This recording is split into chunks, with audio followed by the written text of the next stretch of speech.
Plus ಚಾನೆಲ್ಗೆ ಸ್ವಾಗತ. Karwar BJP ವತಿಯಿಂದ ಸಂಸದ ಅನಂತಕುಮಾರ್ ಹೆಗಡೆಯವರು ಬೇಗ ಗುಣಮುಖರಾಗಲು ವಿಶೇಷ ಪೂಜೆ. ಕಾರವಾರ ಬಿಜೆಪಿ ವತಿಯಿಂದ ಕೋವಿಡ್-19 ಸೋಂಕಿಗೆ ಒಳಗಾಗಿರುವ ಉತ್ತರ ಕನ್ನಡ ಸಂಸದರಾದ ಶ್ರೀ ಅನಂತಕುಮಾರ್ ಹೆಗಡೆಯವರು ಶೀಘ್ರ ಗುಣಮುಖವಾಗಲಿ ಎಂದು ಕಾರವಾರ ನಗರದಲ್ಲಿರುವ ಶ್ರೀ ಗಣಪತಿ ದೇವಸ್ಥಾನ ನಗರ ಅಧ್ಯಕ್ಷ ನಾಗೇಶ್ ಎಂ ಕೂಡೇಕರ್ ಅವರ ನೇತೃತ್ವದಲ್ಲಿ ಪೂಜೆಯನ್ನು ಸಲ್ಲಿಸಲಾಯಿತು.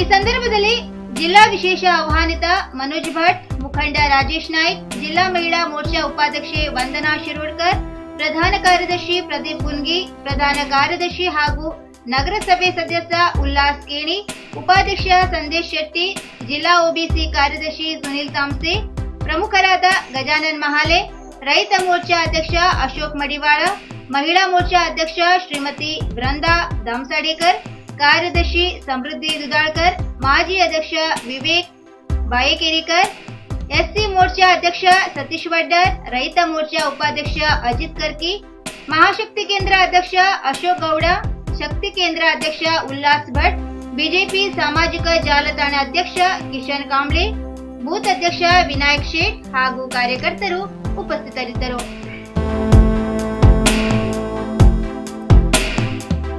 ಅಪಾಯ ಆಹ್ವಾನಿಸುತ್ತಿವೆ ಹಳೆ ಕಟ್ಟಡ.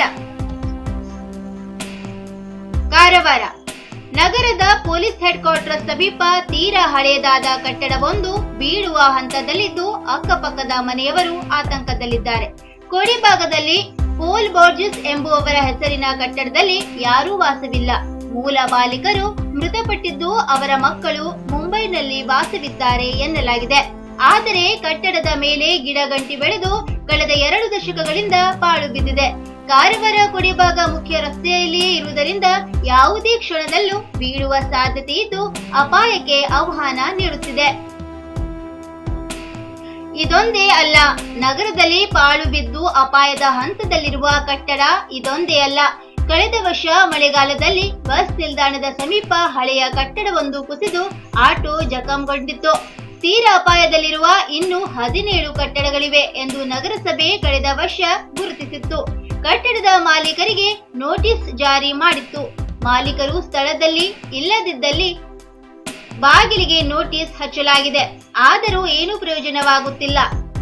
ಇನ್ನು ಹಲವು ಕಟ್ಟಡಗಳು ತೆರವಾಗಿಲ್ಲ. ಶಿರಸಿಯಲ್ಲಿ ಮಾಸ್ಕ್ ಧರಿಸದೆ ಓಡಾಡಿದ್ರೆ ಹುಷಾರ್. ಶಿರಸಿ ತಾಲೂಕಿನಲ್ಲಿ ಕೊರೋನಾ ಆರ್ಭಟ ಮುಂದುವರೆದಿದೆ. ಹೀಗಾಗಿ ನಗರದ ಸಾರ್ವಜನಿಕ ಸ್ಥಳಗಳಲ್ಲಿ ಮಾರ್ಗಸೂಚಿಯನ್ನು ಪಾಲಿಸದೆ ಮಾಸ್ಕ್ ಧರಿಸದೆ ಓಡಾಡುವ ಸಾರ್ವಜನಿಕರಿಗೆ ದಂಡ ವಿಧಿಸಿ ಎಚ್ಚರಿಕೆ ನೀಡಲಾಗಿದೆ. ನಗರಸಭೆಯ ಸ್ವಚ್ಛತಾ ನಿರೀಕ್ಷಕ ಆರ್.ಎಂ. ವೆರ್ಣಿಕರ್ ಹಾಗೂ ನಗರ ಠಾಣೆ ಪಿಎಸ್ಐ ಶಿವಾನಂದ್ ನಾವದಗಿ ಮತ್ತು ಮಾರುಕಟ್ಟೆ ಠಾಣೆ ಪಿಎಸ್ಐ ನಾಗಪ್ಪ ನೇತೃತ್ವದ ತಂಡ ನಗರದ ಬಿಡ್ಕಿ ಬೈಲ್, ಸಿಪಿ ಬಜಾರ್, ದೇವಿಕೆರೆ, ಅಶ್ವಿನಿ ವೃತ್ತ ಇತರ ಸಾರ್ವಜನಿಕ ಸ್ಥಳಗಳಲ್ಲಿ ಕಾರ್ಯಾಚರಣೆ ನಡೆಸಿ ಮಾಸ್ಕ್ ಧರಿಸದೆ ತಿರುಗಾಡುತ್ತಿದ್ದ ಸಾರ್ವಜನಿಕರ ಮೇಲೆ 100ಕ್ಕೂ ಹೆಚ್ಚು ಪ್ರಕರಣ ದಾಖಲಿಸಿ 15,000ಕ್ಕೂ ಅಧಿಕ ದಂಡವನ್ನು ವಸೂಲಿ ಮಾಡಿದ್ದಾರೆ. ಸರ್ಕಾರದ ಮಾರ್ಗಸೂಚಿಯಂತೆ ಸಾರ್ವಜನಿಕರು ಕಡ್ಡಾಯವಾಗಿ ಮಾಸ್ಕ್ ಧರಿಸಬೇಕು.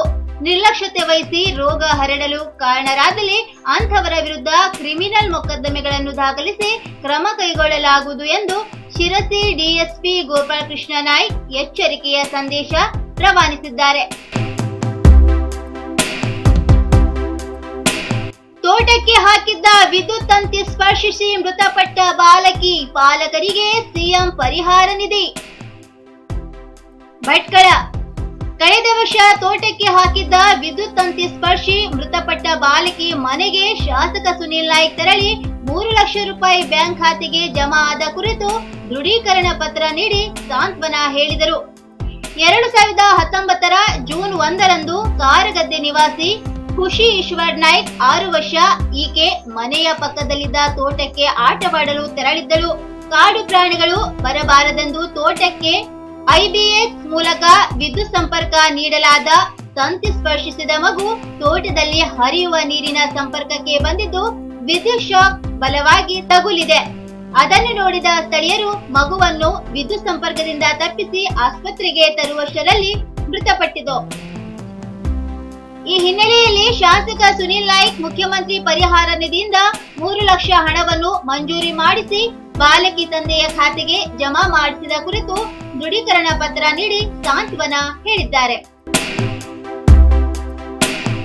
ಹೊಂಡ ಬಿದ್ದ ರಸ್ತೆಯಲ್ಲಿ ಸಂಚಾರ ದುಸ್ತರ.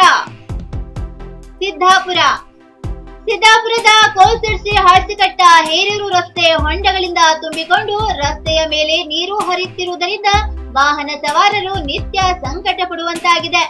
ಕೋಲ್ಸಿರ್ಸಿ ಬಿದ್ರಕಾನ ಕವಲ್ಕೊಪ್ಪ ಹಾಸಿಕಟ್ಟ ಮಾನಿಹೊಳೆ ಗೋಳಿಮಕ್ಕಿ ಹತ್ತಿರ ರಸ್ತೆಯಲ್ಲಿ ಹೊಂಡಗಳು ಬಿದ್ದಿವೆ. ನಿತ್ಯ ಮಳೆ ಬೀಳುತ್ತಿರುವುದರಿಂದ ದ್ವಿಚಕ್ರ ವಾಹನ ಸವಾರರು ಬಿದ್ದು ಸಣ್ಣ ಪುಟ್ಟ ಗಾಯಗಳಿಂದ ಪಾರಾಗುತ್ತಿದ್ದಾರೆ. ಅದರಲ್ಲೂ ಮುಖ್ಯವಾಗಿ ಬಿದ್ರಕಾನ್ ಸಮೀಪದ ರಸ್ತೆಯಲ್ಲಿ ಬಿದ್ದಿರುವ ಹೊಂಡ ದ್ವಿಚಕ್ರ ವಾಹನ ಸವಾರರಿಗೆ ಮಾತ್ರ ಅಲ್ಲ, ಎಲ್ಲ ವಾಹನ ಸವಾರರಿಗೂ ಕಂಟಕಪ್ರಾಯವಾಗಿದೆ. ಎಎಸ್ಪಿ ಹೆಸರಲ್ಲಿ ವಂಚನೆಗೆ ಯತ್ನ. ಭಟ್ಕಳ ಇಲ್ಲಿನ ಎಎಸ್ಪಿ ನಿಖಿಲ್ ಬುಳ್ಳಾವರ ಅವರ ಹೆಸರಿನಲ್ಲಿ ನಕಲಿ ಖಾತೆ ಸೃಷ್ಟಿಸಿ ಹಣ ವಂಚಿಸಲು ಯತ್ನಿಸಿದ ಪ್ರಕರಣ ಬೆಳಕಿಗೆ ಬಂದಿದೆ. ಭಟ್ಕಳ ಎಎಸ್ಪಿ ನಿಖಿಲ್ ಬಿ ಅವರ ಹೆಸರಿನಲ್ಲಿ ನಕಲಿ ಫೇಸ್ಬುಕ್ ಸೃಷ್ಟಿಸಿ ಅವರ ಪರಿಚಯಸ್ಥರ ಖಾತೆಗೆ ಸಂದೇಶ ರವಾನೆ ಮಾಡಿ ಹಣ ಕೇಳಲಾಗಿದೆ. ಈ ವಿಷಯ ಎಎಸ್ಪಿ ನಿಖಿಲ್ ಬಿ ಅವರ ಗಮನಕ್ಕೆ ಬರುತ್ತಿರುವಂತೆ ಈ ರೀತಿ ಹಣ ಕೇಳಿದರೆ ಇದಕ್ಕೆ ದಯವಿಟ್ಟು ಸ್ಪಂದಿಸಬೇಡಿ ಎಂದು ತಮ್ಮ ಫೇಸ್ಬುಕ್ ಖಾತೆಯಲ್ಲಿ ಸ್ಕ್ರೀನ್ ಶಾಟ್ ಹಾಕಿ ಬರೆದುಕೊಂಡಿದ್ದಾರೆ. ಇತ್ತೀಚೆಗೆ ಕಾರವಾರ ಗ್ರಾಮೀಣ ಠಾಣೆಯ ಪಿಎಸ್ಐ ರೇವಣ್ಣ ಜೀರನ್ಕಳ್ಗಿ ಅವರ ಹೆಸರಿನಲ್ಲಿ ಅವರ ಸ್ನೇಹಿತರೊಬ್ಬರಿಗೆ 7,000 ವಂಚಿಸಲಾಗಿತ್ತು. ಈ ಬಗ್ಗೆ ಜಿಲ್ಲಾ ಸೈಬರ್ ಪೊಲೀಸ್ ಠಾಣೆಯಲ್ಲಿ ಪ್ರಕರಣ ಕೂಡ ದಾಖಲಾಗಿದೆ. ಉತ್ತರ ಕನ್ನಡ ಜಿಲ್ಲೆಯಲ್ಲಿ 184 ಕರೋನಾ ಪಾಸಿಟಿವ್. ಕಾರವಾರ ಉತ್ತರ ಕನ್ನಡ ಜಿಲ್ಲೆಯಲ್ಲಿ ಇಂದು 184 ಕರೋನಾ ಕೇಸ್ ದಾಖಲಾಗಿದೆ. ಕಾರವಾರದಲ್ಲಿ 41, ಕುಮಟಾ 6, ಹೊನ್ನಾವರ ಮತ್ತು ಭಟ್ಕಳ 16, ಶಿರಸಿ 49, ಸಿದ್ದಾಪುರ 26, ಯಲ್ಲಾಪುರ 17, ಮುಂಡಗೋಡ 10, ಹಳಿಯಾಳ 2 ಮತ್ತು ಜೊಯ್ಡಾದಲ್ಲಿ 1 ಕೇಸ್ ದಾಖಲಾಗಿದೆ. ಇದೇ ವೇಳೆ ಇಂದು 170 ಮಂದಿ ಗುಣಮುಖರಾಗಿ ಆಸ್ಪತ್ರೆಯಿಂದ ಬಿಡುಗಡೆಯಾಗಿದ್ದಾರೆ. ಕಾರವಾರದಲ್ಲಿ 2, ಅಂಕೋಲಾದಲ್ಲಿ 11, ಕುಮಟಾ 37, ಹೊನ್ನಾವರದಲ್ಲಿ 3, ಭಟ್ಕಳದಲ್ಲಿ 36, ಶಿರಸಿಯಲ್ಲಿ 1, ಸಿದ್ದಾಪುರದಲ್ಲಿ 47, ಹಳಿಯಾಳದಲ್ಲಿ 19, ಜೊಯ್ಡಾದಲ್ಲಿ 5 ಮಂದಿ ಸೇರಿ 170 ಮಂದಿ ಬಿಡುಗಡೆಯಾಗಿದ್ದಾರೆ. ಕರೋನಾದಿಂದಾಗಿ ಜಿಲ್ಲೆಯಲ್ಲಿ ಇಂದು 2 ಸಾವನ್ನಪ್ಪಿದ್ದಾರೆ. ಅಂಕೋಲಾದಲ್ಲಿ ಮತ್ತು ಹೊನ್ನಾವರದಲ್ಲಿ 1 ಮೃತಪಟ್ಟಿದ್ದಾರೆ. ಇದರೊಂದಿಗೆ ಜಿಲ್ಲೆಯಲ್ಲಿ ಸಾವಿನ ಸಂಖ್ಯೆ 85ಕ್ಕೆ ಏರಿಕೆಯಾಗಿದೆ. ಒಟ್ಟು ಸೋಂಕಿತರ ಸಂಖ್ಯೆ 7,360ಕ್ಕೆ ಏರಿಕೆಯಾಗಿದೆ. ಇನ್ನು ಮತ್ತಷ್ಟು ಸುದ್ದಿಗಾಗಿ ಕಾರವಾರ ಪ್ಲಸ್ ವೀಕ್ಷಿಸಿ. ನೀವು ಯೂಟ್ಯೂಬ್ ಅಲ್ಲಿ ನೋಡ್ತಿದ್ದೀರಿ, ಸಬ್ಸ್ಕ್ರೈಬ್ ಮಾಡಿ, ಬೆಲ್ ಐಕಾನ್ ಕ್ಲಿಕ್ ಮಾಡಿ. ಫೇಸ್ಬುಕ್ ಪೇಜ್ ಅಲ್ಲಿ ನೋಡ್ತಿದ್ದೀರಿ, ಫಾಲೋ ಮಾಡಿ. ಧನ್ಯವಾದಗಳು.